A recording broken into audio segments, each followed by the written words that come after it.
అందరికీ నమస్తే. ధ్యాన యువ కార్యక్రమానికి అందరికీ స్వాగతం, సుస్వాగతం. మరి ధ్యాన యువలో ఈరోజు మనతో పాటు ఉన్నారు దశరథ రామ్ గారు, సార్ కెరియర్ కౌన్సిలర్ కూడా. అంతేకాకుండా మరి how to start own business అని గత ఎపిసోడ్లో సార్ ఎంతో చక్కగా తెలియజేశారు. అసలు బిజినెస్ అంటే ఏంటి, లోన్ ఎలా వస్తుంది మొదలైన విషయాలన్నీ ఇంతకుముందు ఎపిసోడ్లో మనం చెప్పుకున్నాం. మరిన్ని విషయాలు సార్ ద్వారా తెలుసుకుందాం. సార్ నమస్తే. నమస్తే మేడం. సార్, ఇంతకుముందు ఎపిసోడ్లో ఏదైతే చెప్పి ఉన్నారో మీరు అక్కడ నుండి స్టార్ట్ చేయండి. Yes ma'am, thank you very much. Last ఎపిసోడ్లో బిజినెస్ స్టార్ట్ చేయడానికి మనకు కావాల్సిన ఇన్ఫర్మేషన్ ఎక్కడ దొరుకుతుంది, లోన్ పొందాలంటే ఏ మెథడ్స్ ఉన్నాయి, ఎలాంటి స్కీమ్స్ ఉన్నాయి, అలాగే కొన్ని సక్సెస్ఫుల్ బిజినెస్ స్టార్ట్ అవ్వడానికి ఎలా వాళ్ళు ఐడెంటిఫై చేశారు ఒక ఐడియాని. ఉదాహరణకి మనం లాస్ట్ ఎపిసోడ్లో గ్యాప్ అనాలిసిస్ అంటే మార్కెట్లో డిమాండ్ ఏది ఉంది, సో ఎలాంటి ప్రోడక్ట్ మనం క్రియేట్ చేయొచ్చు, మనం స్విగ్గీ గురించి మాట్లాడుకున్నాం, జొమాటో గురించి మాట్లాడుకున్నాం. ఎలాగా మనకి ఇప్పుడు ఫుడ్ తినాలనిపిస్తుంది, హోటల్ దూరం ఉండొచ్చు, లేదంటే మనం ఉన్న ఏరియాలో మనకి వీలు కుదరకపోవచ్చు, సో ఎలా ఇంటికి డోర్ డెలివరీ చేసుకోవచ్చు అన్న కాన్సెప్ట్లు ఎలాగైతే జొమాటో స్విగ్గీ వచ్చాయో అన్న విషయాలు మనం టచ్ చేసాం మేడం. ఇప్పుడు ఈ ఎపిసోడ్లో మనం different brands that have adopted successful strategies, అంటే స్ట్రాటజీస్ అడాప్ట్ చేశారు, అవి సక్సెస్ తీసుకొచ్చాయి, ఆ విషయాలను ఎక్స్ప్లోర్ చేస్తాం. సో ఫస్ట్ నేను అందరికీ తెలిసిన జియోతో మొదలు పెడతాను మేడం. Okay sir. సో మనము బహుశా 2016 కంటే ముందు జియో అనే పదమే వినలేదు.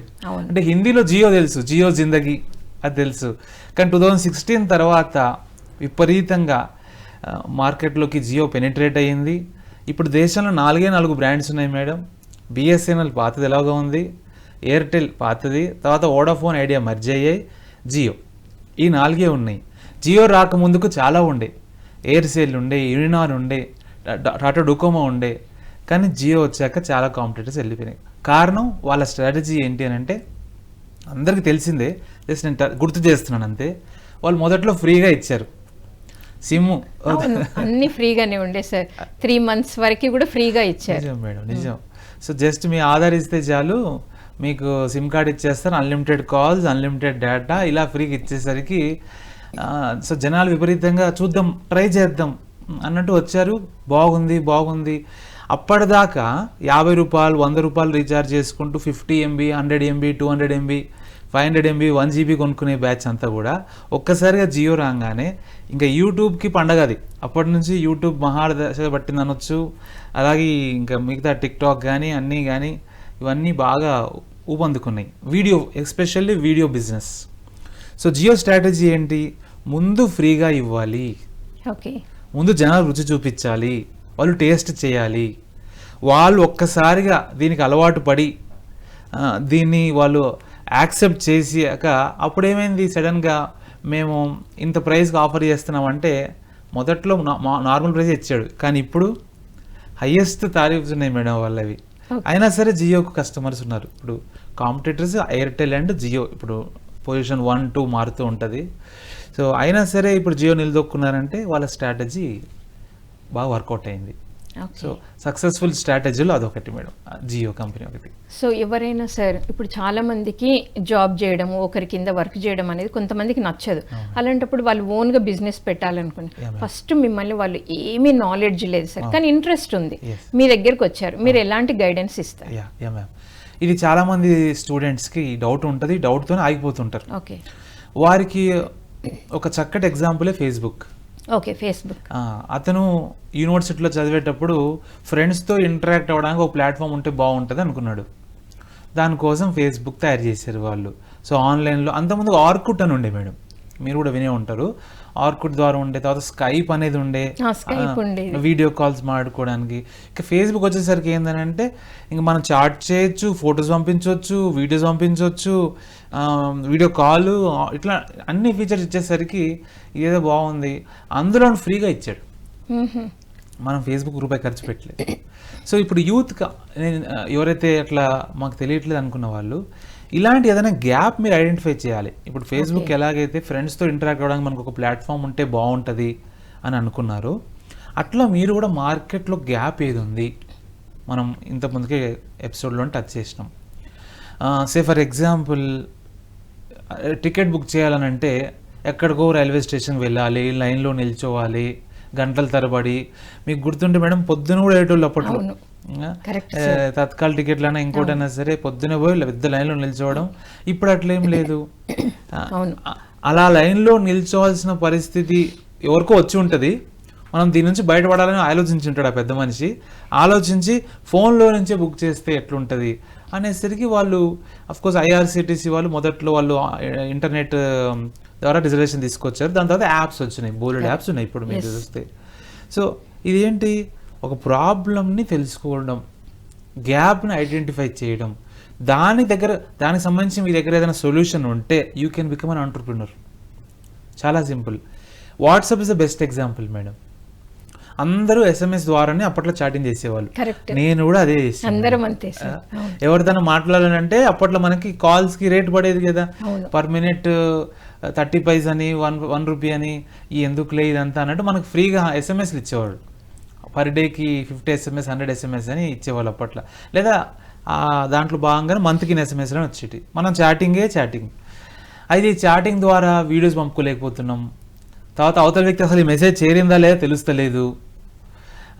పైగా ఏంటి, ఇంకా ఆడియోసో ఇంకోటో తెలుసుకోవాలంటే అవ్వట్లేదు అనేసి ఓ పెద్ద మనిషి ఆలోచించిండు, దానికి వాట్సాప్ తీసుకొచ్చిండు. ఓకే, ఇప్పుడు మీరు చూడండి మేడం, వాట్సాప్ ద్వారా వీడియో కాల్ ఆ బ్లూటిక్స్ చూడంగానే మనకు తెలిసిపోతే ఓకే ఆ వ్యక్తి చదివిండు. కరెక్ట్. తర్వాత గ్రూప్స్ క్రియేట్ చేయడం, వాట్సాప్ గ్రూప్స్. అందరూ కలిసి ఒక గ్రూప్గా ఉండొచ్చు. మన కాలనీ వాళ్ళందరూ, మన క్లాస్మేట్స్ అందరూ ఒక గ్రూప్గా ఉండొచ్చు. ఇదో కాన్సెప్ట్ వచ్చింది. తర్వాత వాట్సాప్ స్టేటస్ వచ్చింది. ఇంకా ఇప్పుడైతే వాట్సాప్ బిజినెస్ వచ్చింది. ఇంకా బ్రాడ్కాస్ట్ వచ్చింది. చాలా వచ్చినాయి ఫీచర్స్. సో స్టూడెంట్స్కి మేము చెప్పేది ఏంటంటే, మీ దగ్గర ఐడియా ఉంటే మీరు బిజినెస్ చేయగలగవచ్చు. ఐడియా లేదు అలాంటప్పుడు ట్రైనింగ్ తీసుకోండి. అప్పుడు ట్రైనింగ్లో చాలా విషయాలు ఇట్లనే ఎక్స్పర్ట్స్ అందరూ వస్తారు, వాళ్ళ ఐడియాస్ షేర్ చేస్తారు. మార్కెట్ ఎలా ఉంది, లోన్స్ ఎలా తీసుకోవచ్చు,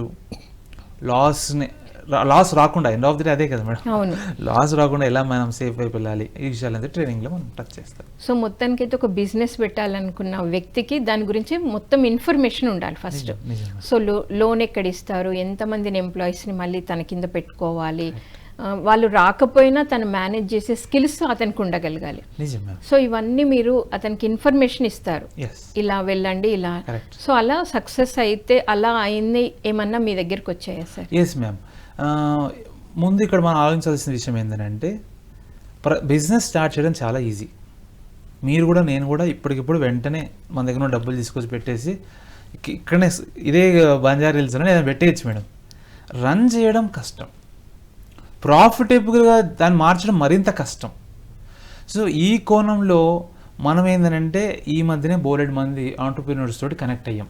ఓకే, ఒక నెట్వర్క్, వాళ్ళు ఆల్రెడీ కొంత బిజినెస్ మ్యాన్ కోచింగ్ ఇస్తున్నారు. అలాగే నేను ఎలాగో స్వతహాగా లాస్ట్ 12 years నుంచి సాఫ్ట్ స్కిల్స్ ట్రైనర్గా, అలాగే కెరియర్ కౌన్సిలర్గా ఉన్నాను. సో ఈ అన్ని కాంటాక్ట్స్ మనం ఏం చేస్తున్నా ఒకటి బ్రిడ్జ్ చేస్తున్నాం మేడం, అంతే సింపుల్. ఆస్పిరెంట్ ఉన్నాడు, మనం ఎలాగైతే పిరమిడ్ సంస్థల్లో మెడిటేషన్ చేయడానికి సిద్ధంగా ఉన్నాడు, మనం గురువును కనెక్ట్ చేస్తాం, లేదా ఒక ప్లాట్ఫామ్ ఇస్తాం, ఇలా చేసుకోండి అని చెప్తాం, ఓ ప్లాట్ఫామ్ ప్రొవైడ్ చేస్తున్నాం. ఇన్ని పిరమిడ్ సెంటర్స్ వచ్చాయి మనకి, మనం కడతాలు వెళ్తాం, బోలెడ్ వేల మంది వస్తారు అక్కడికి. సో మేము కూడా ఎగ్జాక్ట్ అదే చేస్తాం, మేము ప్లాట్ఫామ్ అనమాట. మన దగ్గర ఎంటర్‌ప్రెన్యూర్స్ ఉన్నారు, మన దగ్గరికి స్టూడెంట్స్ వస్తుంటారు, యంగ్ ఆస్పిరెంట్స్ వస్తారు. వీళ్ళిద్దరిని కనెక్ట్ చేసి వీళ్ళకి ట్రైనింగ్ ఇప్పిస్తాం. ఓకే, తర్వాత కూడా వాళ్ళకి మెంటారింగ్ కావాలి, కనెక్ట్ కావాలంటే కొన్ని సంస్థలు ఉన్నాయి మేడం. BYST అని, భారతీయ యువశక్తి ట్రస్ట్. వీళ్ళు మెంటార్ చేస్తారు, ఫ్రీగా చేస్తారు. అంటే వాళ్ళు చాలామంది బిజీగా ఉంటారు, వీక్లో 1 hour 2 hours అట్లా చేస్తారు, లేదా మంత్కి ఒకసారి అట్లా చేస్తారు మేడం. ఇక మేమైతే మాది ఇప్పుడే రీసెంట్ స్టార్ట్అప్, ఇది బిజినెస్. మేము అంతకుముందుకు చాలా ట్రైనింగ్ ప్రోగ్రామ్స్ చేసాము, బట్ ఇప్పుడిప్పుడే మేము కాలేజ్కి అప్రోచ్ అవుతున్నాము.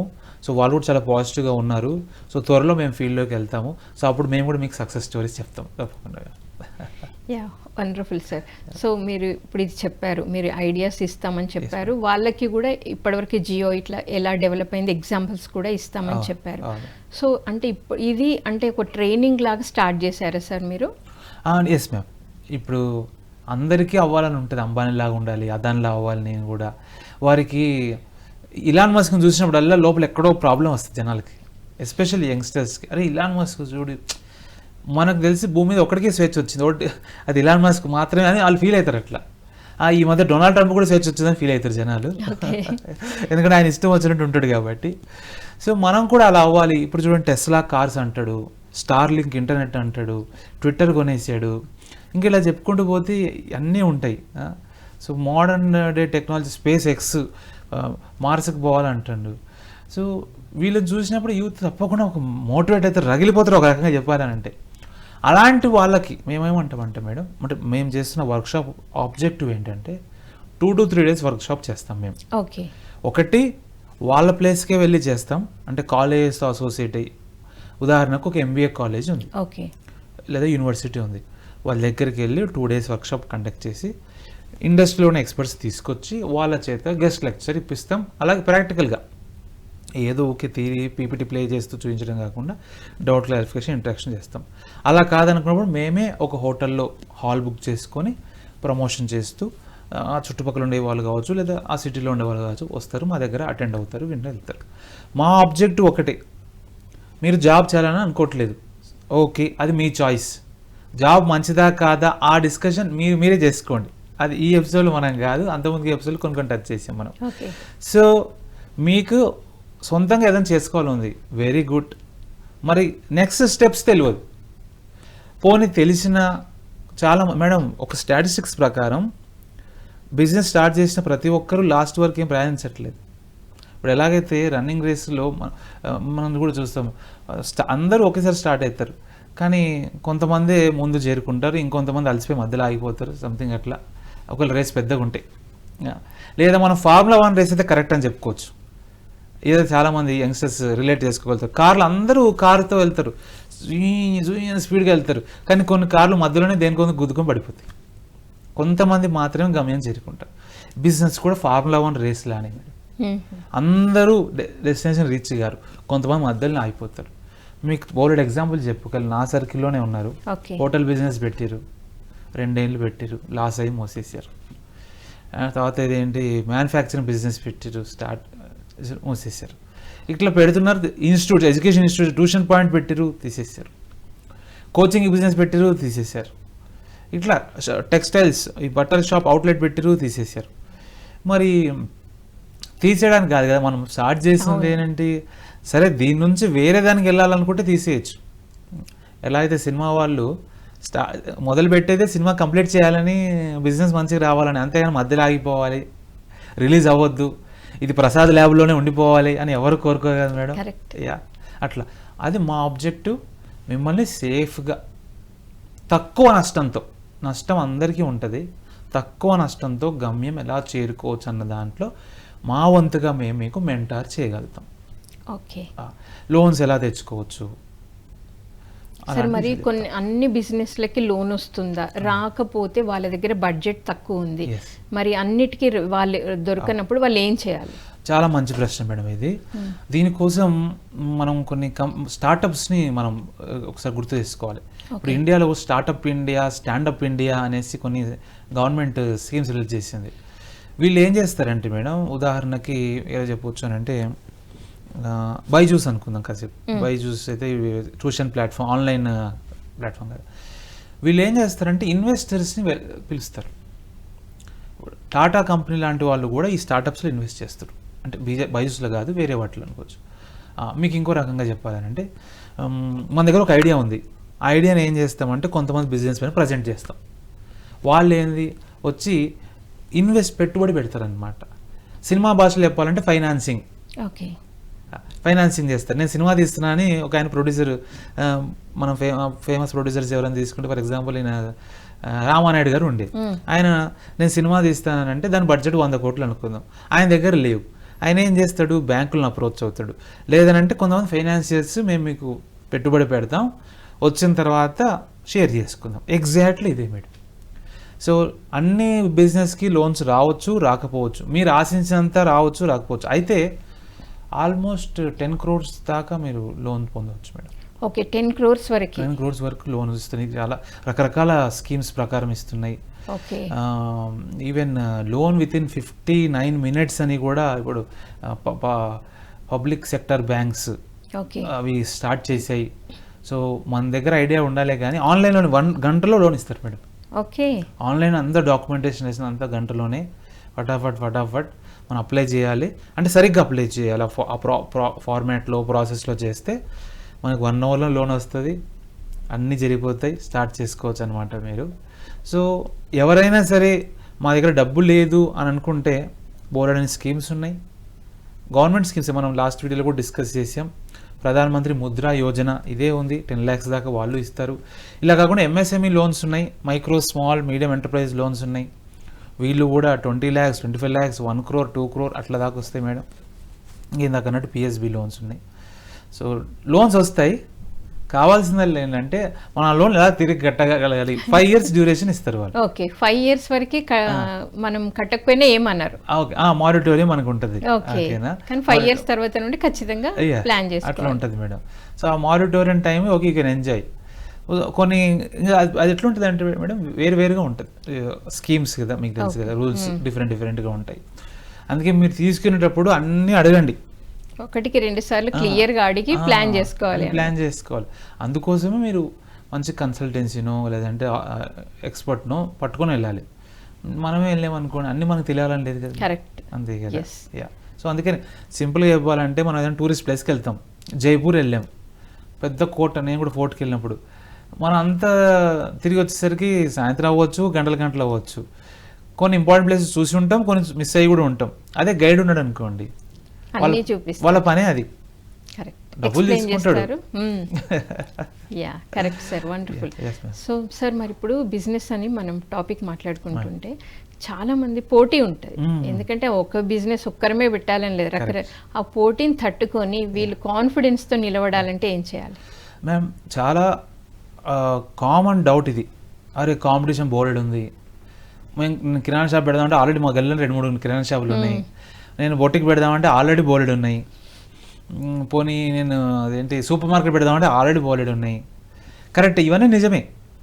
కానీ ఒక్కసారి మనం పెద్ద బ్రాండ్స్ ఒకసారి ఆలోచిద్దాం. అవి ఎట్లా ఎమర్జ్ అయినాయి, అవి ఎలా వాళ్ళు స్ట్రాటజీ వాడారు అనేది ఒకసారి ఆలోచిస్తే మనం ఇందాక ఈ వాట్సాప్ లేదంటే ఇన్స్టాగ్రామ్ ఇవన్నీ ఫ్రీగా, యూట్యూబ్ అయినా ఫ్రీగానే కదా మేడం, మనం ఏమైనా పైసలు కడుతున్నామా? సో ఒక టెక్నాలజీ ఆధారంగా వెళ్ళాలనుకునే కంపెనీస్ ఇప్పుడు జీమెయిల్ చూడండి, MS ఆఫీస్ చూడండి, లేదా గూగుల్ చూడండి, మనం వీటి ఏటికి పే చేయట్లేదు, ఫ్రీగా యూటిలైజ్ చేసుకుంటాం వాళ్ళ సర్వీసెస్. ఇది ఒక strategy. Zoom is the best example. 40 minutes free. 40 minutes తర్వాత మనం పే చేయాలి, కావాలంటే పే చేయాలి మనం. అది కూడా ఒక స్ట్రాటజీ. అలా కాకుండా జూమ్ వాడు నేను అస్సలు నీకు ఇవ్వా, జస్ట్ నువ్వు లోపలికి వచ్చి చూసి వెళ్ళడానికి మాత్రమే అవకాశం ఇస్తారంటే ఇంతమంది జూమ్ తీసుకునేవారు కాదేమో. ఇప్పుడు మీడియాలో కూడా జూమ్ వాడుతున్నారు కదా మేడం. ఇప్పుడు నేను ఇంట్లో ఉన్నాను, నాతో మీరు ఏదైనా షో చేయాలి, అప్పుడు జూమ్తోనే కదా కనెక్ట్ చేస్తున్నది. సో జూమ్ వాడు పెట్టిన స్ట్రాటజీయే మనం కూడా వాడు అనుకుని వచ్చి ఆల్రెడీ నాకు మస్తు పోటీ ఉంది కదా, ఆల్రెడీ స్కైప్ ఉంది, ఫేస్బుక్ కూడా ఆల్రెడీ వీడియో కాల్ ఇస్తాడు, లేదంటే ఇట్లా బోలెడు మాధ్యమాలు ఉన్నాయి, మరి మళ్ళీ మనకు స్కోప్ ఉంటుందా? అంతేందుకు మేడం, జూమ్ వచ్చాక కూడా చాలా ప్లాట్ఫామ్స్ వచ్చినాయి. గూగుల్ మీటే బెస్ట్ ఎగ్జాంపుల్. అదే అన్లిమిటెడ్ 24 hours ఫ్రీ, 100 members దాకా. మరి వాళ్ళు ఒకరు ఇట్లా అనుకుని ఉంటే ఏది, అరే జూమ్ ఆల్రెడీ చాలా జబర్దస్త్ హిట్ అవుతుంది కదా, మరి మన పరిస్థితి ఏంది అనుకుంటే గూగుల్ మీట్ కూడా వాళ్ళు బోలే మంది ఉన్నారు. మరి వాళ్ళకి లాభం ఎట్లా వస్తుంది అని అనుకుంటారు, ఫ్రీగా ఇస్తుంది కదా లాభం ఎలా వస్తుంది అనుకుంటారు. గూగుల్ యాడ్స్ ద్వారా బోల్డ్ ఎంత అమౌంట్ వస్తుంది. ఫేస్బుక్ యాడ్స్, ఇప్పుడు మనము హైదరాబాద్లో ఫేస్బుక్ యూజర్స్ 1 కోటి మంది ఉన్నారు అనుకుందాం మేడం ఫర్ ఎగ్జాంపుల్. సో ఆ 1 కోటి మందికి ఒక ప్రోడక్ట్ రీచ్ అవ్వాలంటే ఫ్రీ అకౌంట్ క్రియేట్ చేసుకొని ఎంతమందికి రీచ్ అవుతాడు? 500 మందికో 1000 మందికో రీచ్ అవుతాడు. అంతే కదా. ఆ పోస్టు నేను ఈరోజు పెట్టాను మేడం, అది మీ దాకా రీచ్ అవ్వాలంటే అది ఎప్పుడవుతుందో ఏమో తెలియదు. అక్కడే ఫేస్బుక్ వాడు డిజిటల్ మార్కెటింగ్ తీసుకొచ్చాడు. సింపుల్, మీరు పర్ డే 100 rupees 200 పే చేయండి, మేము ఇంతమందికి రీచ్ అయ్యేలా చేస్తాం. ఎగ్జాక్ట్లీ. సో కాంపిటీషన్ ఉంది, వాళ్ళకు కూడా కాంపిటీషన్ ఉంది. మొబైల్కైనా కాంపిటీషన్ ఉంది. అంతెందుకు ఐఫోన్ చూసి చాలామంది ఏమనుకుంటావు, అరే ఇంకా దాని ముందర మనం కొంటారా అనుకుంటారు. కరెక్ట్. మరి రోజుకు ఒక మోడల్ వస్తుంది. ఏదేంటి శాంసంగ్ వచ్చింది, OnePlus, యూత్ అయితే తెగ క్రేజీగా ఉంటారు, OnePlus అని, ఇంకోటని, ఒప్పో అని, ఇలాంటి బోర్డులు ఉన్నాయి. So competition is always there. కానీ దేని స్కిల్ దానికి ఉంటుంది, ఎవరి ఓన్ టాలెంట్ వాళ్ళకు ఉంటుంది. మన టాలెంట్ని బట్టి మనం ఎలా నిలబడతాం అనేది మనమే డిపెండ్ అయి ఉంటుంది. నిజమే. సినిమా కూడా బెస్ట్ ఎగ్జాంపులే. యూత్ కదా బాగా కనెక్ట్ అవుతారు సినిమా అయితే. ఆల్రెడీ రాజమౌళి ఉండి కదా, ఆల్రెడీ సందీప్ రెడ్డి వంగ ఉన్నాడు కదా, ఆల్రెడీ ఇంకెవరు బోయపాటి సీన్ ఉన్నాడు కదా, ఇంకోరు ఉన్నారు కదా, మనకు వస్తుందా అని కొత్త డైరెక్టర్లు అనుకుంటున్నారా మేడం? ఎంతమంది వస్తారు. ఆయన KGF డైరెక్టర్ ప్రశాంత్ నీల్ కొత్త ఆయనే కదా, తర్వాత సలార్ తీసిండు కదా, తర్వాత ఈ కొరటాల శివ కూడా కొత్తగానే వచ్చిండు లాస్ట్ 5-6 years నుంచే కదా, ఈ Devara director. So for example Rajamouli తీసుకుందాం, ఆయన అరే ఆల్రెడీ మా గురువుగారు రాఘవేంద్రరావు ఉన్నారు, ఇంకా బోలెడు మంది లెజెండ్ డైరెక్టర్స్ ఉన్నారు, మనకు స్కోప్ ఉంటుంది అనుకుని ఉంటే మరి ఇన్ని ఇట్లు వచ్చేది కాకపోవచ్చు. సో కాంపిటీషన్ ఉంటుంది, ఉండాలి కూడా, అప్పుడే మనం బెస్ట్ అవుతాం. ఏ రకంగా చెప్పొచ్చు అంటే కోల్గేట్ పేస్ట్, వాళ్ళకి మార్కెట్లో భయంకరమైన కాంపిటీషన్ అయినా సరే కోల్గేట్ ఎలా రాణిస్తుంది. అది ఎప్పుడు స్టార్టింగ్ వచ్చింది సార్ అది. అవును, కోల్గేట్లో చాలా గమ్మత్తైన స్టోరీ ఉంటుంది. వాళ్ళవే మీరు స్టోర్కి వెళ్ళి చూస్తే 10 brands వాళ్ళవే ఉంటాయి. కోల్గేట్ వేప ఒకటి, కోల్గేట్ బొగ్గు ఒకటి, కోల్గేట్ సాల్ట్ ఒకటి, కోల్గేట్ సెన్సిటివ్ ఒకటి. మీరు చూస్తే 10 పేస్ట్ కనపడతాయి మీకు, అన్ని చోట కోల్గేట్. అదొక స్ట్రాటజీ. అంటే మార్కెట్లో మేమే ఉండాలి. అది కూడా ఎందుకంటే వాడు అలా కాకుండా ఒకటో రెండో వదిలిండు అనుకో మేడం, కాంపిటీటర్స్ పెరిగిపోతారు. పక్కన పెప్సోడెంట్ వస్తుంది, సెన్సోడైన్ వస్తుంది, క్లోజప్ వస్తుంది, ఇలా బోర్డు వచ్చేస్తాయి. ఇంకా వీళ్ళ మార్కెట్ తగ్గిపోతుంది అనమాట. మీకు ఒక స్ట్రాటజీ చెప్పాలి మేడం. పతాంజలి వాళ్ళు అయిన చాలా సక్సెస్ఫుల్ బిజినెస్. పతాంజలి ఆశ్చర్యపోయారు మన ఇండియాలోనే ఎలా రామ్దేవ్ బాబా అంటే ఆయన కాదు ఓనర్, దాంట్లో కేవలం ఆయన బ్రాండింగ్ చేస్తాడు అంతే, ప్రచారం చేస్తాడు, ఓనర్ వేరే వాళ్ళు ఉన్నారు. ఎలా పతాంజలి కొన్ని సంవత్సరాల్లోనే 1,00,000 కోట్ల బిజినెస్ దాటింది అని ఆశ్చర్యపోయారు. దానికి వాళ్ళు చేసిన స్ట్రాటజీ ఏంటి? ఆల్రెడీ హిందుస్థాన్ యూనిలివర్ లిమిటెడ్, అదే మనం వాడి ఈ కోల్గేట్లు ఈ షాంపూలు అన్నిటికీ ఇదే madam, Hindustan Unilever limited company, HUL company. వీళ్ళవే ఉంటాయి మార్కెట్లో, మీకు 50 పైగా ప్రోడక్ట్స్ వీళ్ళే ఉంటాయి 100లో. అయినా సరే పతాంజలి ఎలా ముందుకు వచ్చిండనంటే ఒకటే పట్టిండు ఆయన, దేశీ, లోకల్, ఆయుర్వేద, మన కల్చర్ అని ఆయన కనెక్ట్ అయ్యాడు. సో మన పాయింట్, మన మొదటి నుంచి కూడా ఇండియన్స్ కూడా మన నరనరాల్లో రక్తంలో ప్రచుక్కేందని అంటే మనం అనే ఉంటుంది. కారణం 800 years మన మీద విదేశీయులు దండయాత్రలు చేయడము, వాళ్ళు మనం పరిపాలన చేయడంతో మనకు ఉన్నది. కోపం ఎందుకు ఉండదు మేడం? ఉంటుంది కదా. మన ఇంటి వరకు కబ్జా చేసిరని అంటే నెక్స్ట్ టైం ఎలా ఉంటాం, మనం రక్షించుకోవాలని ఉంటాం. ఆ పాయింట్ కరెక్ట్ అయినా హిట్ చేసిండు. సో పతాంజలి పేస్ట్, పతాంజలి అంతమందికి డాబర్ అదేంటి మేడం, మనము చవన్ప్రాష్ అని తినేటోళ్ళం గుర్తుంటే, ఇప్పుడు తర్వాత ఫేస్ క్రీమ్ వచ్చింది, షాంపూ వచ్చింది, ఆయిల్స్ వచ్చినాయి, నూడిల్స్ కూడా వచ్చింది మేడం. అదే మ్యాగీ లాగా వితౌట్ గార్లిక్ ఇచ్చాడు మళ్ళీ ఇంకా. సో పతాంజలి పిండి, గోధుమ పిండి వచ్చింది, అన్నీ ఇంకా అన్ని ఆల్ FMCG ప్రోడక్ట్స్. మనం ఇది లేదని వాళ్ళ స్టోర్కి వెళ్తే అన్ని దొరుకుతాయి, ఆల్మోస్ట్ బెల్లం దొరుకుతుంది మీకు. సో ఆయన దాని మీద మంచి రాసి ఉంటుంది కూడా, ప్యూర్ అని, ఆర్గానిక్ అని రాసి ఉంటుంది. తేనె ఇచ్చాడు. సో ఇదొక స్ట్రాటజీ మేడం. అంటే మీరు అన్న మా పాయింట్ చాలా వ్యాలిడ్, అందరూ ఆలోచిస్తారు కూడా యువత్. నేను ఆ స్టేజ్ నుంచి వచ్చాను కాబట్టి ఆల్రెడీ కాంపిటీషన్ ఉంది కదా, మనం ఎక్కడ నెగ్గు రాగలుగుతాం. సార్ మరి ఇందాక మనం మాట్లాడుకుంటున్నాం ఫ్లిప్కార్ట్ ఇంకా అమెజాన్, వాటి గురించి ప్లీజ్. సో అమెజాన్ అనేది ఒక తిమింగలం లాంటిది మేడం. పెద్ద చేప, పెద్ద చేప చిన్న చేపలన్నింటినీ తినేస్తుంది. ఆల్రెడీ ప్రపంచవ్యాప్తంగా సక్సెస్ అయ్యి ఇండియాలోకి ఎంటర్ అయింది అది. సో మరి దీన్ని తట్టుకొని ఫ్లిప్కార్ట్ నిలబడింది. అమెజాన్ లాంటి పెద్ద డైనోజర్ని తట్టుకొని, లేదంటే ఒక తిమింగలాన్ని తట్టుకొని ఫ్లిప్కార్ట్ ఎలా నిలబడింది అని అంటే వాళ్ళ స్ట్రాటజీ ఆఫర్స్. ఫ్లిప్కార్ట్ ఆఫర్స్ భయంకరంగా మీరు చూస్తే ఎవరైనా ఫ్లిప్కార్ట్ ఆఫర్స్ డ్రై ఫ్రూట్స్ కి అయితే ఎలా పెడతాడో చూసాం, ముఖ్యంగా ఈ ఫెస్టివల్స్ ఆ టైంలో. Correct ma'am. So freedom sale అని, ఇండిపెండెన్స్ సేల్ అని, ఇంకోటి ఉమెన్స్ డే సేల్ అని, అలాగే ఆఫర్స్ మీద ఆఫర్స్. ఏంది ఇప్పుడు కస్టమర్ మైండ్ సెట్ తెలిసిన వాళ్ళు తప్పకుండా ఇలాంటి ప్లాన్ స్ట్రాటజీస్ చేస్తారు. అందుకే బిజినెస్లో రాణించాలంటే కస్టమర్ లాగా ఆలోచించాలి. ఓకే, ఇప్పుడు మనం ఒక ఆర్డినరీ ఫ్యామిలీ నుంచి వచ్చినాం, మనం దేన్ని ఎలా ఖర్చు పెడతాం, ఏ వస్తువుని కొంటాం, మనం కొనడానికి మనల్ని ఏది మోటివేట్ చేస్తుంది, ఈ విషయాలు బిజినెస్ చేసే వాళ్ళు పట్టుకోగలగాలి. యంగ్స్టర్స్ ఫస్ట్ ఆ పాయింట్ ఆఫ్ వ్యూలో ఆలోచించాలి. నేనే కస్టమర్ అయితే ఆ ప్రోడక్ట్ ఎందుకు కొంటా, ఎంత కొంటా, అది నేను కొనాలంటే ఎలా, నన్ను ఏ విషయం మోటివేట్ చేస్తుంది. సో ఫ్లిప్కార్ట్లో మోటివేట్ చేసే విషయం ఆఫర్స్, క్రేజీ ఆఫర్స్ ఉంటాయి. ఏంటి ఇది కొంటే అది వస్తుందని, ఇంకోటని. ఇప్పుడు చాలా షాప్స్ కూడా గ్రో అవ్వడానికి కారణం కూడా ఈ ఆఫర్సే. మనం అప్పట్లో బర్గర్ కొంటే కోక్ ఫ్రీ అని, లేదంటే బట్టల షాప్లో కూడా మీరు చెప్పిన 2 కొంటే 1 ఫ్రీ అని. షాపింగ్ మాల్స్ ఓపెనింగ్ అప్పుడు అదే కదా చేసేది మేడం. ఇప్పుడు మామూలుగా షాపింగ్ మాల్స్ చూసుకుంటే కూడా సార్ మనకి చందన బ్రదర్స్ అని అప్పుడు ఎంత ఫేమస్ సార్, మరి దాంతోపాటు ఎన్నో వచ్చాయి తర్వాత, చాలా రోజు వస్తూనే ఉన్నాయి మేడం. అయితే మీరు ఇందాక అడిగిన ఒక ప్రశ్న చాలా మంచి పాయింట్ ఉంది మేడం. మరి అన్ని బిజినెస్ సక్సెస్ అవుతాయా మరి అని అనుకుంటే కరెక్టే. కొన్ని పెద్ద కంపెనీసే నిలబడుతున్నాయి.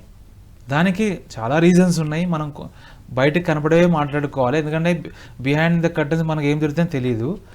ఒకటి పెద్ద బిజినెస్, ఉదాహరణ లలిత జ్యువెలర్స్ వాళ్ళు 50 స్టోర్స్ ఎన్నో తీసారని నేను ఈ మధ్య విన్నాను మేడం. నెల్లూరులోనే ఆయన 50th స్టోర్ పెట్టిండని. మళ్ళీ ఎందుకు ఈ లలిత జ్యువెలర్స్ అనేది ఒక ఫ్రాంచైజీ, ఒక బిజినెస్, వీళ్ళే ఎందుకు ఎక్స్పాండ్ అవుతారు? మన ఏరియాలో మొదలుపెట్టిన మామూలు కవితా జ్యువెలర్స్ ఎందుకు ఇంతగానో అవ్వట్లేదు? లేదంటే సిద్ధి జ్యువెలర్స్ అని ఒకటి ఉండే మేడం అమీర్పేటలో, ఇప్పుడు మూసేసారు వాళ్ళు, సబ్జెక్ట్ కరెక్షన్, ఇప్పటికైతే లేరు. బట్ 20 years బ్యాక్ అమీర్పేటలో లాల్ బంగ్లాలో ఫేమస్, ఇప్పుడు లేదు. మరి ఏమైంది? అంత ఫేమస్, డిస్కౌంట్ ఇస్తాడు పోతే అది ఇది, మరి ఇప్పుడు ఎందుకు లేదు? ఇది ఎగ్జాక్ట్గా తెలుసుకోవాలి. ఇవి మనం ట్రైనింగ్లో ఈ బిజినెస్ ఎక్స్పర్ట్స్ నుంచి మనం తెలుసుకుంటాం. ఇవన్నీ వాళ్ళ బిజినెస్ ఎందుకు అవ్వలేదు, వీళ్ళ బిజినెస్ ఎందుకు అయింది. ఇప్పుడు పిజ్జా హట్ గ్రూపు, డామినోస్, ఇవి చైన్ కంటిన్యూ అవుతున్నాయి చూడండి మేడం. మీరు మెక్డానల్డ్స్, అంటే ఇలా అయితే ఏవైతే బ్రాండ్ కింద ఉన్నాయో, ఫ్రాంచైజీ కింద ఉన్నాయో, ఇవి బాగా పాపులర్ అవుతున్నాయి. చిన్న చిన్న స్టోర్స్ ఎందుకు అవ్వట్లేదు, అంటే సొంతంగా పెట్టుకున్న వాళ్ళు ఎందుకు అవ్వట్లేదు? ఇది ఒక్కసారిగా ఎవరికి వాళ్ళు ఆలోచించాలి. ఇలాంటి విషయాలన్నింటినీ మనం ఎక్స్పర్ట్స్ ద్వారా తెలుసుకుంటారు అనమాట. అంటే ఏమైనా మిస్టేక్స్ ఉన్నాయా, లేకుంటే పెద్ద చేప చిన్న చేపను తినేస్తుందా, ఏమైనా ఉండొచ్చు, రకరకాల కారణాలు ఉండవచ్చు. బట్ అలా అని మనం భయపడాల్సిన అవసరం లేదు. రోజు కొత్త ఇప్పుడు జిరోదా కంపెనీ వచ్చింది, అది ఎమర్జ్ అయింది. అదేంటి మేడం, ఎస్ఐపి కట్టించుకుంటే మన డిమాట్ అకౌంట్ ఓపెనింగ్ కానివ్వండి, ట్రేడింగ్ కానివ్వండి. ఉదాహరణకు పాలసీ బజార్, వీళ్ళు ఏంటంటే ఆన్లైన్ ద్వారా మనకి ఇన్సూరెన్స్ ఏం తీసుకోవచ్చు, వాళ్ళ ద్వారా తీసుకోవచ్చు మనం. బోర్డ్ అండ్ ఇన్సూరెన్స్ కంపెనీస్ మళ్ళీ పాలసీ బజార్ ఎట్లా ధైర్యం చేయగలుగుతుంది? అంత ఇన్ఫర్మేషన్ ఇస్తారు మేడం వాళ్ళు, ఫ్రీ ఇన్ఫర్మేషన్ ఇస్తారు. మనం ఎలా సస్టైన్ అవుతారు వాళ్ళు. ఇట్లా మనం కూడా కొన్ని కేస్ స్టడీస్ ఉన్నాయి, పడిపోయినవి ఉన్నాయి, నిలబడినవి కూడా ఉన్నాయి, 2 రకాలు ఉన్నాయి. సో మనం అనాలిసిస్ చేసి వెళ్ళాలి. ఓకే సార్, ఇప్పుడు మనం అన్నీ మాట్లాడుకున్నాం. బిజినెస్ అంటే ఇప్పుడు హోమ్ ఫుడ్స్ కూడా ఉంటాయి సార్. సో వాటి గురించి మీ మాటలు. ఫుడ్ బిజినెస్ ఎవరైనా స్టార్ట్ చేయొచ్చు, మోస్ట్ సక్సెస్ఫుల్ బిజినెస్. ఓకే, మీరు నేను నిన్ననే నడుచుకుంటూ వెళ్తున్నప్పుడు ఒక పార్క్ దగ్గర చాయ్ ఆన్ వీల్స్ అని పెట్టిండు మేడం. చాయ్ ఆన్ వీల్స్, ఓకేనా, బండి, అది కొత్త బండే, పేరే చాలా బాగుంది. సో అది ఎలక్ట్రిక్ వెహికల్ ఏదో ఉంది మేడం, 2-wheeler. ఏం లేదు, వాళ్ళు ఒకటే అక్కడ ఇక్కడ బండి ఆపుకొని ఛాయ్ అమ్ముకుంటారు అంతే. అది మంచిగా వెహికల్ వేసుకొని పోతాడు, చౌరస్తాలు పెట్టుకుంటాడు, ఇంకో చోట పెట్టుకుంటాడు, హ్యాపీగా అమ్ముకుంటాడు. అసలు ఒక క్రియేటివిటీ చూడండి మేడం. అవును సార్, ఒకప్పుడు టీ తాగాలంటే ఒక చిన్న షాప్ ఉండి ఎక్కడో ఎంత దూరం నడిస్తే అక్కడ టీ ఇచ్చేవాళ్ళు. ఇప్పుడు చూడండి అతనే మన దగ్గరకు వస్తాడు మన దగ్గరికి. సో ఫుడ్, ఒక ఛాయ్కి ఏంటి, స్నాక్స్, హైదరాబాద్లో స్నాక్స్కి మామూలు బిజినెస్ గిరాక్ కాదు. నేను ఈ మధ్య గుంటూరు కూడా వెళ్ళొచ్చు. నేను గుంటూరులో మీకు మామూలుగా మనం ఇంట్లో ఉంటే సాయంత్రం పూట ఏదో లైట్గా స్నాక్స్ తింటాం, ఒక టీ తాగుతాం, కాఫీ తాగుతాం, మనం రాత్రి డిన్నర్ చేస్తాం 8కో అట్లా. కానీ గుంటూరులో సాయంత్రం మీరు వాళ్ళు టిఫిన్ 5 గంటలకు ఓపెన్ చేసిన టిఫిన్ సెంటర్స్ కలకలాడుతూనే ఉంటాయి. వస్తుంటారు, తింటుంటారు, బోండా తింటుంటారు, వడ తింటుంటాడు, పునుగులు తింటుంటాడు, బజ్జీ తింటుంటాడు. జనాలు బీభత్సంగా ఎట్లా ఉంటారు అంటే మార్నింగ్ టైంలో 8 to 9 ఎలా ఉంటుంది మేడం, అలా ఉంటారు మరి. సో అంటే ఫుడ్ బిజినెస్కి డిమాండ్ ఎప్పుడూ ఉంటుంది. కారణం జనాల దగ్గర స్పెండింగ్ కెపాసిటీ పెరిగింది.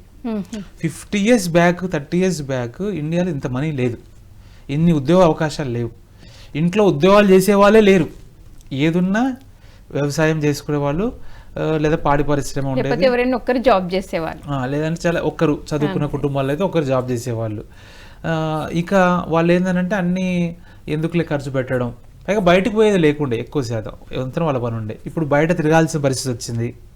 ఇప్పుడు హైదరాబాద్లో ఉన్నాం మనం స్టూడియో 11 గంటలకు రావాలి, మరి ఇంట్లో టిఫిన్ అవ్వకపోతే అవును, ఖాళీ కడుపుతో ఉండలేం కదా మేడం. అప్పుడు బయట అవకాశాలు ఖచ్చితంగా తినేస్తాం. సో ఇట్లా ట్రావెలింగ్ రావడం, జాబ్స్ రావడం, మన టైంకి ఎక్కువ వాల్యూ రావడం. అంటే ఆ వండుకోవడానికి 1 అవర్ పడుతుంది అనుకున్నాం, కానీ ఆ 1 అవర్లో మనం ఇంకా వేరే పనులు చేసుకోవచ్చు అనుకున్నప్పుడు బయట వెళ్ళి తింటున్నాడు సింపుల్గా. So food business, home food business అన్నారు మీరు, దాన్ని క్లౌడ్ కిచెన్ అంటారు మేడం. ఓకే, క్లౌడ్ కిచెన్ ఏం లేదు, ఇప్పుడు వీళ్ళు కూడా చేసిరు, జెప్టో, బ్లింకిట్, వీళ్ళు కూడా యాక్చువల్ గొడవలు జరుగుతున్నాయి మేడం. ఏంటంటే ఇవి ఓన్లీ స్విగ్గీ, జొమాటో వాళ్ళే కదా ఫుడ్ డెలివరీ అది ఉండే కదా. వాళ్ళు కూడా ఇంకో ప్లాన్ ఏం చేశారంటే హోటల్స్ని బైపాస్ చేస్తున్నారు. ఎట్లా బైపాస్? అంతకుముందుకు ఏమో రెస్టారెంట్స్తో కనెక్ట్ చేసేవాళ్ళు కదా, ఇప్పుడు వీళ్ళే సొంతంగా క్లౌడ్ కిచెన్ పెట్టుకొని వీళ్ళ బ్రాండ్తోనే వెళ్తున్నాయి. వీళ్ళవే అనమాట, వీళ్ళవే ఒక చోట తీసుకుంటారు ప్లేసు, అక్కడ వండుతారు. ఇది ఉదాహరణ మీకు గులాబ్ జామ్ కావాలి, ఆర్డర్ పెట్టుకుంటారు వస్తుంది, లేదా ఇంకోటి కావాలి వస్తుంది అనమాట. అలాగే క్లౌడ్ కిచెన్స్కి బాగా డిమాండ్ ఉంది. అంటే పలానా వ్యక్తులు మాకు ఈ ఫుడ్ కావాలి, నాకు ఇప్పుడు నూడిల్స్ కావాలి, ఆర్డర్ వస్తుంది, అప్పుడే చేయాలి, ఎప్పుడో చేసి పెట్టుకోవడం కాదు, అప్పటికప్పుడే చేసి. మనకు కావాల్సిన వాళ్ళు ఏంటంటే రిసోర్సెస్ ఉండాలి, కొంచెం ఫాస్ట్గా చేసేవాళ్ళు ఉండాలి, టేస్ట్గా చేసేవాళ్ళు ఉండాలి. కానీ ఫుడ్ బిజినెస్ సూపర్ డిమాండ్. బామ్మ చేయొచ్చు, అమ్మ చేయొచ్చు, అమ్మమ్మ చేయొచ్చు, నాయనమ్మ చేయొచ్చు, ఇంట్లో అమ్మాయి చేయొచ్చు, లేదా అబ్బాయి చేయొచ్చు, తాత చేయొచ్చు, మామ చేయొచ్చు, బాబాయ్ చేయొచ్చు. బాబాయ్ హోటల్ అని వింటాం మనం. అవును, అందరూ చేసే business hotel business and best business. అయితే దీంట్లో సక్సెస్ సీక్రెట్స్ అనుకుంటే ఒకటి టేస్ట్ ఉంటుంది, రెండోది మనం ఇచ్చే సర్వీస్ కూడా ఉంటుంది. మనం ఏమేమి బెనిఫిట్స్ ఇస్తున్నాం. ఇప్పుడు మీరు హోటల్కి వెళ్తే, రెస్టారెంట్కి వెళ్తే ఏసీ అంటాడు, నీట్ టేబుల్ అంటాడు, వాటర్ అంటాడు, మ్యూజిక్ పెడతాడు, టీవీ పెడతాడు. సో సంథింగ్స్ ముఖ్యంగా ఎలా సర్వ్ చేస్తున్నారు చేస్తున్నాం, పిలిచినంటే ఎంతసేపు వస్తుంది, కరెక్ట్, స్మైల్ ఉందా లేదా. సో సర్వీస్ అనేది సీక్రెట్ ఉంటుంది మేడం. ఫుడ్ బిజినెస్కి అయితే డోకా లేదు. Okay, so wonderful sir. ఇప్పుడు మనము మామూలుగా మాట్లాడుకున్నప్పుడు ఇప్పుడు టాపిక్ అంతా మనకి ఎలా నడిచిందంటే ముఖ్యంగా స్టూడెంట్ అదే గ్రాడ్యుయేషన్ అయిపోయిన తర్వాత ఏదైనా ఇంకా హయ్యర్ స్టడీస్కి వద్దు, నా ఓన్ బిజినెస్ అనుకునే వాళ్ళకంతా, ఇదంతా కాకుండా ఒక ఫ్యామిలీ ఉమెన్ తీసుకుంటే, ఒక పిల్లలు ఇద్దరు వచ్చారు, ఇంకా ఫైనాన్షియల్గా హస్బెండ్ తెచ్చేది సరిపోవట్లేదు, నేను ఏదైనా చెయ్యాలి, ఒక బిజినెస్, చదువుకుంది 10th క్లాస్ ఏదో, అలాంటి వాళ్ళకి మీరు ఏం ట్రైనింగ్ ఇస్తారు? చాలా మంది అనుకుంటారు విమెన్ అంటే నేనేం చేయలేను అనుకుంటారు, కానీ గవర్నమెంట్ మీకు అండగా ఉంది. ఓకే, ఒక పాత సినిమా, హిందీ సినిమా డైలాగ్ ఉంటుంది, మేరే పాస్ మా హే అని. సో ఇప్పుడు ఆప్కే పాస్ సర్కార్ హే, వాళ్ళ కోసం బోలెడ్ స్కీమ్స్ ఉన్నాయి మేడం విమెన్ కోసం. గవర్నమెంట్ మెషిన్ ఇస్తుంది, ట్రైనింగ్ ఇస్తున్నది. మీకు డిఆర్డి అంటే డిస్ట్రిక్ట్ రూరల్ డెవలప్మెంట్ అథారిటీ అని ఉంటాయి కొన్ని, అలాగే ఈ ఎంఎస్ఎంఎన్ మనం స్టార్టింగ్ చెప్పుకున్నాం చూసారా, వీళ్ళవే ఎన్ఎస్ఈటిఐ ఉంటుంది, ఇలాంటి కొన్ని స్కీమ్స్ ఉంటాయి. వీళ్ళు రెసిడెన్షియల్గా ట్రైనింగ్ ఇస్తారు. ఇంకో ప్లస్ పాయింట్ ఏంటంటే లోన్ కూడా ఇప్పిస్తారు. ఓకే, మీరు ఏ బిజినెస్ చేయొచ్చు అన్నారు కదా మేడం, టాటా కంపెనీ చెప్తుంది, టాటా క్యాపిటల్ అనే వెబ్సైట్ ఉంది, దాంట్లో వాళ్ళే స్వయంగా చెప్తుంది ఎంబ్రాయిడరీ వర్క్స్కి, అంటే మగ్గం వర్క్స్కి బోలెడ్ డిమాండ్ ఉంది. బొటిక్ పెట్టుకుంటే ఎంత డిమాండ్ మీకు తెలిసిందే, మామూలుగా హైదరాబాద్ అయితే ఇచ్చలేడుగా ఉంది డిమాండ్. సో దానికోసం గవర్నమెంట్ ట్రైనింగ్ ఇస్తుంది, మీకు లోన్ ఇప్పిస్తుంది కూడా, మీరు చేయాల్సిన వాళ్ళు పని చేయడం. పిల్లలు ఉన్నారన్నారు, ఎస్ పిల్లలు ఉన్నారన్నారు, పిల్లల్ని కూడా ఇన్వాల్వ్ చేయొచ్చు బిజినెస్లో. చాలామంది ఫ్యామిలీ బిజినెస్ అంటే ఏంటి అంటే చిన్న పిల్లలతో పని చేయించడం తప్పు. ఏది 12 ఏళ్ళు 13 ఏళ్ళు 14 ఏళ్ళ పిల్లలు, వాళ్ళకి నిర్బంధ విద్య అనేది ఉన్నది. కానీ ఆ వయసు దాటిన పిల్లలకి మన ఫ్యామిలీ పనులు చెప్పాలి. టీం వర్క్, బిజినెస్ అంటే టీం వర్క్ మేడం. ఒక్క వ్యక్తి ఎవరు ఏం చేయలేరు. ముఖేష్ అంబానీ ఒక్కడే ఉంటే ఇంత పెద్ద సామ్రాజ్యాన్ని చేయగలుగుతాడా? ఇంపాసిబుల్. ఎన్ని లక్షల మంది పనిచేస్తారు కాబట్టి ఆయన ఇంట్లో కూర్చొని ఆరాంగా మంచిగా పబ్జీ ఆడుకోవడమో ఏదైనా చేసుకోవచ్చు ఆయన, చెప్తున్నా జస్ట్ జనరల్గా. సో టీం వర్క్ మీరు అన్నట్టు విమెన్కి బోర్డెడ్ స్కీమ్స్ ఉన్నాయి. నేను ఇందాక చెప్పినట్టు ఆ డిఆర్డిఎల్ అండ్ ఆర్గనైజేషన్స్, ఇందాక ఎన్ఐసిటీ అని, ఆర్ఎస్సిటీ అని వీళ్ళు ఎస్బీఐ ఆధ్వర్యంలో రన్ చేస్తారు. 1 month ట్రైనింగ్ ఇస్తారు. అలాగే మాజీ ఉప రాష్ట్రపతి వెంకయ్యనాయుడు గారి స్వర్ణ భారత్ ట్రస్ట్ ఓకే. ఇక్కడనే మనకు శంషాబాద్ దగ్గరలో ఉంది మేడం, నెల్లూరులో ఉంది వాళ్ళది. ఫ్రీ ట్రైనింగ్, ₹1 తీసుకోరు వీళ్ళెవరు. గవర్నమెంట్ మీకు విమెన్ ఎంటర్ప్రీనర్స్కి, విమెన్ కాదు యూత్ అందరికీ యాక్చువల్లీ ఇస్తుంది. ఇంకా విమెన్ అంటే ఇంకా ప్రత్యేకంగా free food, free training, loans ఇప్పిస్తారు. అండ్ మనం ఇందాక చెప్పుకున్నట్టు వాళ్ళకు 1 year 2 years మానిటరింగ్ పీరియడ్ కూడా ఉంటుంది. సో అన్ని సదుపాయాలు ఇస్తుంది మేడం. కావాల్సిన మీకు ఆ విల్ పవర్ కావాలి. ఎలా చెప్పవచ్చు అంటే ఒక ఆ పాయింట్కి వచ్చేసరికి నేను కూడా నిలబడగలను అని ఒక తెగింపు రావాలి. జి పుల్లారెడ్డి గారు best example madam. Pulla Reddy sweets ఎంత ఫేమస్ అయిపోయాయి. అవును. సో ఆయన చదువుకోలేదంట. నేను వాళ్ళ అబ్బాయి మాట్లాడుతుంటే విన్నాను మేడం. చదువుకోలేదు. ఆయన మొదట్లో వేసిందని టీ అమ్మిండంట. ఓకే. తర్వాత ఆయనకి ఎక్స్పర్టైజ్ స్వీట్ తయారు చేయడం ఆయనకి వచ్చేసింది. మొదట్లో జిలేబీ ఏదో చేసుకుంటూ మైసూర్ పాక్ ఏదో చేశారు. అలా మెల్లమెల్లగా 70 సంవత్సరాల క్రితం స్టార్ట్ చేసిండు మేడం. ఇప్పటి కాదు. ఇప్పుడు చూడండి అమెరికాలో కావచ్చు, ఎక్కడ కావచ్చు, ఇప్పటికి ఎన్ని స్వీట్స్ వచ్చినా, ఎన్ని కొత్త బ్రాండ్స్ వచ్చినా పుల్లారెడ్డి స్వీట్స్ అంటే అందరు లైక్ చేస్తారు సార్. అదొక బ్రాండ్ ఏర్పడ్డది. తిరుపతి లడ్డూలో కూడా ఆయన వెళ్ళారు, ఆయన హెల్ప్ చేశారు అని మనం వింటుంటాం. సో చదువు లేదు ఆయనకి, ఎకనామికల్గా సెటిల్డ్ ఫ్యామిలీ కాదు, మరి ఎలా? మెలకువలు, పట్టుదల. అంతే. పుల్లారెడ్డి గారికి మరో పేరు ఏంటంటే తెగింపు. అంతే, ఆయన తెగించాడు, ముందుకు వెళ్ళాడు. మోసం అంటూ లేదు మేడం. నేను ఎందుకంటే పుల్లారెడ్డి సంస్థల్లో నేను చదువుకున్నాను కూడా. నాకు బోల్డ్ మంది మిత్రులు ఉన్నారు కూడా. వాళ్ళు ఏం చీటింగ్ లేదు, టేస్ట్ ఉంటుంది, కాస్ట్ కూడా అట్లే ఉంటుంది. టేస్ట్ అయితే సూపర్ ఉంటుంది సార్. కరెక్ట్. కాస్ట్ అట్లే ఉంటుంది, తగ్గేది లేనట్టు ఉంటారు వాళ్ళు. అవును. అట్లా సక్సెస్ అవుతుంది సార్. మరి ఇప్పుడు మనం టౌన్, సిటీ, డిస్టిక్ ఇక్కడి వరకు మనం మాట్లాడుకున్నాం. మరి ముఖ్యంగా రూరల్ పీపుల్ సార్, వాళ్ళకి అసలు ఏ నాలెడ్జ్ ఉండదు సార్. కానీ వాళ్ళకి ఆర్థికంగా ఏమీ లేదు. వాళ్ళు అనుకుంటారు ఎలా అయినా నేను బ్రతకాలి, ఏం చేసుకోవాలి. అలాంటి వాళ్ళు మిమ్మల్ని అప్రోచ్ అవుతే మీరు ఎలాంటి గైడెన్స్ ఇస్తారు? నిజానికి మనం ఎంటర్‌ప్రెన్యూర్ అవ్వాలనేది విలేజ్ నుంచే నేర్చుకోవచ్చు మేడం. ఎలా అంటే మీరు ఒక్కసారి మన తాతలు ముత్తాతల టైం తీసుకుంటే వాళ్ళు బర్రెలు పెట్టుకునేటోళ్ళు, అదే గేదెలు పెట్టుకునేవాళ్ళు, ఆవులు. తర్వాత ఇదేంటి పౌల్ట్రీ, మేకలు పెంచేవాళ్ళు, లేదంటే కోళ్ళను పెంచేవాళ్ళు, ఇంకా పూలు, ఇట్లా రకరకాలుగా అల్లికలు, ఖాళీ టైం ఉంటే అల్లికలు, మల్టిపుల్ థింగ్స్ చేసేవాళ్ళు మేడం. అప్పట్లో విలేజ్లో మీరు చూస్తే అంతెందుకు పొలం వాళ్ళకి ఎట్లా ఉంటుందంటే, నాకు 5 ఎకరాల పొలం ఉందనుకోండి, మధ్యలో అంతా నేను పొలం వేస్తా, ఆకుకూరలు పండిస్తాను, కూరగాయలు పండిస్తాను, వరి పండిస్తాను. కానీ బార్డర్ అంతా చెట్లు నాటుకుంటాను నేను. కొబ్బరి చెట్లు వేసుకుంటారు, లేదంటే మాడి చెట్లు వేసుకుంటారు. అన్ సీజన్లో అమ్ముకుంటారు అన్నమాట. అంటే ఈ వరి పంట రానప్పుడు అవి చేసుకుంటారు. సో వాళ్ళు బెస్ట్ ఎంటర్‌ప్రెన్యూర్స్ యాక్చువల్గా. అయితే విలేజ్లోనే ఉంటా, నేను విలేజ్లోనే సంపాదించుకుంటా అనే వాళ్ళకి ఫుడ్ ప్రాసెసింగ్ మంచి బిజినెస్, బాగా ఉంటుంది. మీరు ఆ ఆహారాన్ని శుద్ధి చేసి పెద్ద పెద్ద కంపెనీస్ కనుక అమ్మగలిగితే, అంటే పెద్ద కంపెనీస్ కాకపోయినా మధ్యలో దళారీలు కూడా బోలెడు మంది ఉంటారు, వాళ్ళకి అమ్మగలిగితే. ఫర్ ఎగ్జాంపుల్ ఈ లేస్ చిప్స్ ప్యాకెట్, ఆలుగడ్డ కావాలి, వీళ్ళు ఆలుగడ్డ ఎక్కడికి వెళ్ళి చేస్తారు? వాళ్ళకేం పొలాలు ఉండవు మేడం. కరెక్ట్. లేస్ కంపెనీ వాడికి ఏం పొలాలు ఉండవు, రైతుల దగ్గరికి వెళ్తాడు, వెళ్ళేసి మాకు ఈ సంవత్సరం ఇన్ని కావాలి, క్వాలిటీ కావాలి, అట్లా వాళ్ళు మాట్లాడుకుంటారు. అలా ప్రతి సంవత్సరం ప్రొక్యూర్ చేసుకుంటున్నారు.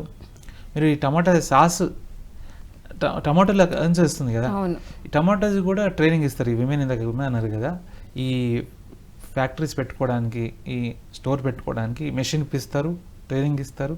అది కూడా మంచి బిజినెస్. సో విలేజ్లో ఉండాలనుకునే వాళ్ళు ఫుడ్ ప్రాసెస్ మీద ఫోకస్ చేయొచ్చు. మీరు ఒకవేళ టీచింగ్ చేయగలుగుతారు అనుకుంటే కూడా ఆన్లైన్ కోచింగ్ బిజినెస్ ఉంది, అలా కూడా చేయొచ్చు. సరే అది లేదనుకున్నప్పుడు మనం డైరీ అయితే ఎవర్ గ్రీన్. ఇప్పుడు కూడా ఊర్లలో చాలామందికి ఆదాయం అదే. ప్రతి నెల 10,000 20,000 వాళ్ళకి డైరీ నుంచి వస్తూ ఉంటుంది. ఇంకా కొత్త వస్తున్నాయి మేడం. మెయిన్ మన తెలుగు స్టేట్స్లో ఉన్న వాళ్ళకి విలేజ్ నుంచి ఏం చెప్పగలనంటే, మీరు సాంప్రదాయమైన పంటలు మాత్రమే పండించడం వల్ల బహుశా మీరు ఒక రకంగా నష్టపోతున్నారు కూడా. అందుకే అంతకుముందుకు కొంతమంది ముఖ్యమంత్రులు ఏం చెప్పారంటే, వాణిజ్య పంటలు వేయాలి మీరు. మన దగ్గర ఆయిల్ పంటలు లేవు, చెట్లు లేవు, పామ్ ట్రీస్ మన దగ్గర తక్కువ. ఆయిల్ కోసం మనం దిగుమతి, డేట్స్, ఖర్జూరాలు మనం పాకిస్తాన్ మీద ఆధారపడుతున్నాం, ఆఫ్ఘనిస్తాన్, అదేంటి సౌదీ అరేబియా, ఇక్కడి నుంచి వస్తాయి మేడం మన డేట్స్, ఇరాన్ నుంచి వస్తాయి. మన దగ్గర ఎందుకు పండుగ అని అంటే ఆ వాతావరణం లేదని అంటారు. ఏమనంటే యాపిల్స్ ఓన్లీ షిమ్లాలోనే కాశ్మీర్లోనే పండుతాయి మేడం, మన దగ్గర పండట్లేదా? అవును. సో వాణిజ్య పంటల మీద కూడా ఫోకస్ చేయాలి. ఇందాక మళ్ళా పుల్లారెడ్డి గారి ఎగ్జాంపులే, తెగింపు రావాలి. కంఫర్ట్ జోన్లో ఉంటారు మన వాళ్ళు చాలామంది. అబ్బో నేను కొత్త పంట వేస్తే లాస్ వస్తే ఎలా, ఊర్లో అందరు నవ్వుతారు కదా. కరెక్ట్. మెయిన్ మెంటాలిటీ ఏంటంటే, అంటే మేము కూడా పక్కన వాళ్ళు ఏమనుకుంటారో అని. విలేజ్ నుంచి వచ్చినా కూడా తెలుసు కదా, ఊర్లో అందరు ఏదేస్తే మనం అది వేయాలి. సో మీరు కూడా ఫార్మర్ బ్యాక్గ్రౌండ్ నుండి వచ్చారు. మేడం, మా నాన్న చేసి నేనేం చేయలేదు, కానీ నేను ఊకే సెలవులప్పుడు వెళ్ళేది చూసేది. ఓకే. మంచి ఇంకో శుభవార్త ఏంటంటే, విలేజ్ సైడ్ ఉన్న వాళ్ళకి ప్రపంచంలో ఆర్టిఫిషియల్ ఇంటెలిజెన్స్ అన్నిటినీ మింగేస్తుంది, మిమ్మల్ని మాత్రం మింగలేదు. ఓకే. మిమ్మల్ని మాత్రం ఏం చేయలేదు. కారణం ఫుడ్ కావాలి కదా. కరెక్ట్. మనిషిని బతికించాలంటే ఫుడ్ అవసరం కదా. ట్యాబ్లెట్స్ తిని ఉండలేం కదా. అదేదో ఆదిత్య 369 సినిమాలో చూసిన ట్యాబ్లెట్స్ తోటి ఉంటాను ఏం లేదు. అందరినీ తినేస్తుంది ఓ రకంగా, ఒక డిఫరెంట్ వేలో.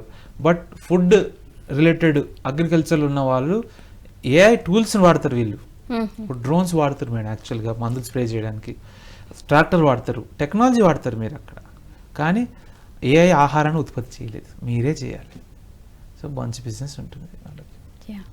Okay sir. సో మరి ఒక పర్సన్ అనుకోండి, ఎవరైనా మేల్ ఫీమేల్, చక్కగా బిజినెస్ స్టార్ట్ చేశారు, ఒక 5-6 ఇయర్స్ మంచిగా నిలదొక్కున్నారు, అంతా స్మూత్గా వెళ్తుంది సార్. అలాంటి టైంలో ఒక 6 months 1 year తర్వాత ఏమైనా అప్ అండ్ డౌన్స్ రావచ్చు. ఆఫ్ కోర్స్ ఓనర్ నెగ్లిజెన్స్ అవ్వచ్చు, లేకపోతే వర్కర్ సపోర్ట్. అలాంటప్పుడు మళ్ళీ వాళ్ళు గ్రోత్ అవ్వడానికి ఎలాంటి టిప్స్ ఫాలో అవ్వాలంటే? ఎస్ మేడం, ఇది కూడా మంచి ప్రశ్న. ఎందుకంటే కొంతమందికి స్టార్టింగ్ మంచి రిజల్ట్స్ వస్తాయి, రాగానే ఇంకా మనం ఏం చేసి నడుస్తుంది అన్నట్టు అనుకుంటారు అనమాట. మిస్టేక్స్ వస్తాయి, పడిపోయిన వాళ్ళు ఉన్నారు బోలెడు మంది. మళ్ళీ సినిమా లాంగ్వేజ్లో చెప్తాను మేడం నేను. కొన్ని పెద్ద పెద్ద బ్యానర్స్ ఉండే, మీకు గుర్తుంటే ఇప్పుడు గీతా ఆర్ట్స్ అని, స్టూడియోస్ ప్రొడక్షన్స్ అని, రామోజీరావు వాళ్ళది ఉషా కిరణ్ ప్రొడక్ట్స్ అని, చాలా ఫేమస్ బ్రాండ్స్, చాలా ఫేమస్ బ్రాండ్స్. ఇంకా అప్పట్లో ఇంకా బోలెడు ఉన్నాయి. కొన్ని కాలక్రమేణా పోయినాయి, చేయట్లేదు వాళ్ళు. ఎందుకు చేయట్లేదు అని అంటే, ఆ మార్కెట్ తగ్గట్టు వాళ్ళు లేకపోవడం. మీకు ఒక ఛానల్స్లా చెప్పాలంటే, మనం ఒక ఛానల్ ఉంటే ఇంకో ఛానల్ చెప్పకూడదు యాక్చువల్గా. అట్లాగా ఇప్పుడు టీవీలో కూడా కొన్ని పాపులర్ ఛానల్స్ ఉన్నాయి చూడండి, ఎంటర్టైన్మెంట్ ఛానల్స్ మాట్లాడుతున్నాను నేను. 1 or 2 ఉన్నాయి. ఎప్పుడో 20 ఏళ్ళ క్రితం 30 ఏళ్ళ క్రితం స్టార్ట్ చేసిన కొన్ని ఛానల్స్ ఇటు లేవు. కారణం ఏంటి? వీళ్ళు ట్రెండ్ని పట్టుకోలేకపోయి ఉండొచ్చు, అలాగనమాట. సో ఈ 5-6 years లేదంటే 3 years బాగా జరిగిన వాళ్ళు డౌన్ఫాల్ అయ్యారంటే, మీకంటే బెటర్ కాంపిటీటర్ మార్కెట్లో ఒకటి వచ్చిందని అర్థం చేసుకోండి. లేదా మీ ప్రోడక్ట్ కంటే ఇంకా maybe people are expecting more. ఎప్పుడు కూడా కస్టమర్ ఎక్స్పెక్ట్స్ మోర్, ఎదిల్ మాంగే మోర్. ఎస్ మ్యామ్, అదైతే వాస్తవం. సో డౌన్ వచ్చింది, దయచేసి సూసైడ్ అలాంటివి చేసుకోకండి. ఎందుకనంటే ఈ మధ్య వ్యాపారం ఫెయిల్ అయిందని సూసైడ్, రిలేషన్షిప్ ఫెయిల్ అయిందని సూసైడ్, ఎగ్జామ్లో ఫెయిల్ అయిందని సూసైడ్. ఏ జంతువును చూడలేదు నేను మేడం సూసైడ్ చేసుకోవడం, ఒక్క మనిషిని తప్ప. వ్యాపారం ఫెయిల్ అయిందని సూసైడ్ అస్సలు చేసుకోకూడదు. బోలెడు ఉన్నాయి. ఓకే, ఇది నమ్మేసుకోండి, ఇంకంతే. ఒకవేళ ఇన్ కేస్ భయంకరంగా లాస్ వచ్చింది అనుకోండి, ఇది అమ్మేసుకోండి, మళ్ళీ 0 నుంచి మొదలు పెట్టచ్చు. బిజినెస్ అంటే నా దృష్టిలో ఒకటే మేడం, సాయంత్రం పూట మనం చూస్తే జొన్న రొట్టెలు అమ్ముతుంటారు. Correct sir. వాళ్ళు చేసేది ఏంటి? ఇంత జొన్న పిండి తెచ్చుకొని, అది కూడా రోడ్డు మీద కూర్చొని చేస్తూ ఉంటారు. ఓ 3 ఇటుకలు పెట్టుకొని, పెనం పెట్టుకొని, కట్టెలు పెట్టుకొని కాల్చుకుంటూ, ఎంత డిమాండ్ బట్టి పిండి కలుపుకుంటారు అంతే. సో బిజినెస్ అంటే ఏం లేదు, రా మెటీరియల్ ఎంత అవసరం, మార్కెట్కి మనం ఎంత వెళ్తాం, ఈ ఐడియా ఉండి పెట్టుకోవాలి. అంతేకాదని మొత్తం కొనేసి, అది ఎట్లాంటిదని అంటే 2016లో నోట్ల రద్దు అయినప్పుడు, సో అదేంటి ముందే అంతా తెచ్చేసుకొని దగ్గర బోలెడు అంత క్యాష్ ఉంది, మొత్తం అంతా పెద్ద నోట్లోని సడన్గా రేపటికి చెల్లవని అంటే ఏం చేసుకుంటాడు ఆ వ్యక్తి? అట్లా అనమాట ఇది కూడా. సో మార్కెట్ అనాలిసిస్ చేసి వెళ్ళండి. ఉంటారు మెంటార్స్ ఉంటారు, ట్రైనర్స్ ఉంటారు, కోచ్ ఉంటారు, కన్సల్టెంట్స్ ఉంటారు, వాళ్ళని అప్రోచ్ అవ్వండి. లాస్ట్ పాయింట్ వాళ్ళకైతే అట్లా, మీరు ఈ క్వశ్చన్కి నా స్ట్రైట్ ఆన్సర్ ఏంటంటే మేడం, మీరు అడగడానికి మొహమాట పడద్దు. ఓకే. ఎవరెవరో సలహాలు అడుగుతారు, మీరు ఎక్స్పర్ట్స్ని అడగరు, అది తప్పు. అట్లా మేడం. Thank you sir. మరి ఎంతో అద్భుతంగా, ఎలాంటి బిజినెస్ అయినా సక్సెస్ మనం వెళ్ళొచ్చు, కానీ తెగింపు ఉండాలి, కష్టపడాలి, మొహమాట పడొద్దు అని ఎంతో చక్కగా ఈజీగా తెలియజేశారు sir. Thank you so much. So విన్నారు కదండి, ధ్యాన యువలో ఈరోజు మనం చక్కటి అద్భుతమైన అంశాలు తెలుసుకున్నాము. మరి బిజినెస్ పెట్టాలనుకున్న వాళ్ళందరూ కూడా దశరథ రామ్ గారిని చక్కగా మీరు అప్రోచ్ అవ్వచ్చు. ఆయన ఇంకా క్లియర్గా కూడా మీకు ఎక్స్ప్లెయిన్ చేస్తారు. మరొక ధ్యాన యువ కార్యక్రమంలో మరొక మాస్టర్తో మళ్ళీ కలుద్దాం. Thank you.